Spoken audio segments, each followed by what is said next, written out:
Yeah, I mean, Alex Phillips, if you get anything else wrong in life, there comes a point when after 7 years of getting something wrong, if a marriage went this badly wrong after 7 years, you'd be heading full steam to the divorce courts, wouldn't you? I mean, why are we lassoed to this thing of Brexit, given that clearly, A, it's not working, and B, it's now causing us actual harm, and C, so many people who voted for it have now changed their minds? OK, so I want to make a couple of points. First of all, Gillian made an extremely valid point in her first answer, saying she had hoped that Brexit would make us a more forward-looking and nimble economy, and that's exactly what I would have hoped for. It's made us a smaller economy. Saying, you let Gillian talk. I wouldn't mind completing my answer if possible. No, I was clarifying it's rather nimble. I would use the word smaller. It's shrunk our economy. We've joined the Trans-Pacific community of trade, which doesn't come with a parliament and all these other laws and infrastructures which the British people have rejected.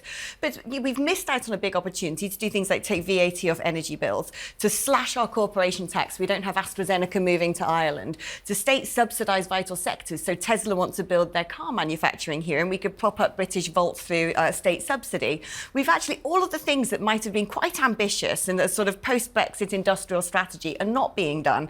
Now, look, I'm all about democracy, and if there was a clamour to reopen that can of worms, who am I to say no? I'll probably end up back in Brussels. But there's more, I would say there's more political cowardice. But I think Keir Starmer ought to do it and ought to be calling for it, but he doesn't want to risk potentially losing an election. There are other things that are not being discussed openly right now that I think we really ought to be discussing, and one of those big things is PESCO, which is the Common EU Defence Policy. Now, part of this is they want to now set up common arms procurement across the bloc, which the UK is going to be dragged into. This means we can't buy our own weapons for our own armed forces, which essentially means we can't determine if we go to war, how we go to war, who we'd go to war against. And I think that sort of impingement. Why are we part of NATO? Well, NATO is very important, and I'll tell you. Why are we part of an organisation like NATO, given that you clearly believe we're so much better on our own, so much stronger militarily? We're not, though, are we? I didn't say that. We're actually a member of NATO. And NATO is absolutely vital. And if you speak to people from the intelligence sectors and from the armed forces, in fact, very senior people here, they think that the EU's plans to set up PESCO are disastrous and a direct threat to NATO. But let me ask you, what would it take for you to change your mind? What it would take for me to change my mind is the EU being a trading bloc, not this thing that imposes its own social legislation, that imposes foreign affairs legislation. So you could be persuaded. To go back into the EU. Well, but not on the terms of free movement. But you could. Not on the terms. Hypothetically, you could. Trading bloc only. Okay, well, we're getting somewhere. Nothing wrong with Nigel trade. Farage admits it's a failure. You admit you could see us going back in. I think we're moving in the right direction. I can't see us going back in. Gillian, I think we're making progress live on air here. Can I say one thing, which is that one of the reasons I think it is actually worth thinking about having another vote was that the biggest tragedy, perhaps, of the last vote, of the referendum, was that many young people in Britain didn't bother to vote. It's their fault. It's tragic. I would very much hope, if there was another referendum, that they would vote. Because, frankly, Brexit matters far more to their future than someone who's old and crumbly like me. And all the polls suggest that it's the younger generation in particular who are most upset by the loss of being part of the EU.